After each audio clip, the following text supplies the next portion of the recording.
Now we are going to tackle prepositions. And I always found prepositions a little bit difficult because they're really hard to actually define or put your finger on.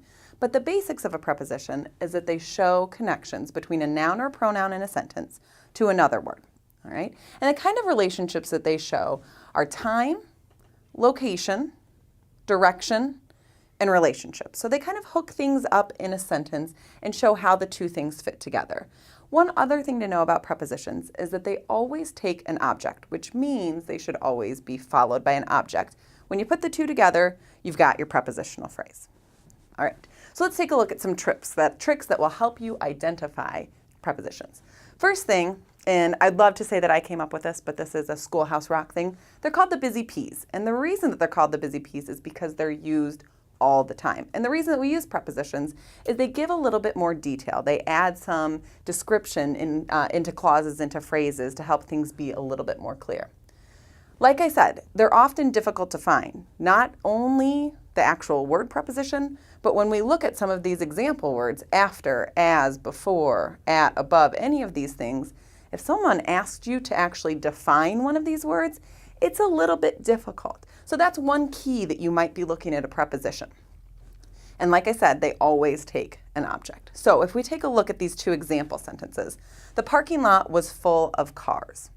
We've got one preposition here, the word of, and it's showing the relationship between these cars, which is the object of the preposition of, to the rest of the sentence. All right. If we take a look here, we've got the sentence, I drove around looking for a parking spot.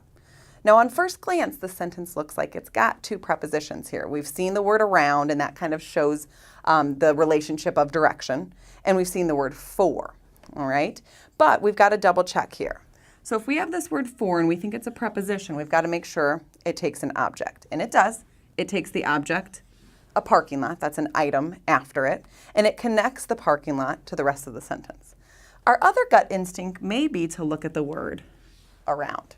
We might think it's a preposition, and many times it can be used as a preposition, but we've got to double check and see if it's followed by an object. So here, if we look at the word following around, it's looking. That's a verb. There's no object there. So actually here, around is being used as an adverb describing the way somebody drove. So we've got to be careful with some of those tricky ones. All right, let's see if we can do this on our own. So you've got this sentence here. At a time when most of the retail industry is in recovery, a star has emerged, the outlet mall. So let's start breaking down some of those prepositions that show direction. So the first clue that we have is they're talking about time, and we know that prepositions show time relationships. We've got this word at.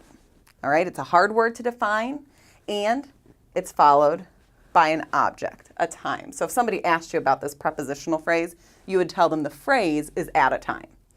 All right, so there's our first preposition. Moving on, we've got when most of the retail industry. All right, of is another one of those words that shows relationship.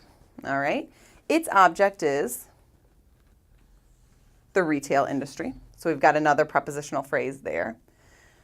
In shows that relationship, and it's in recovery, followed by an object, so we know that's a preposition.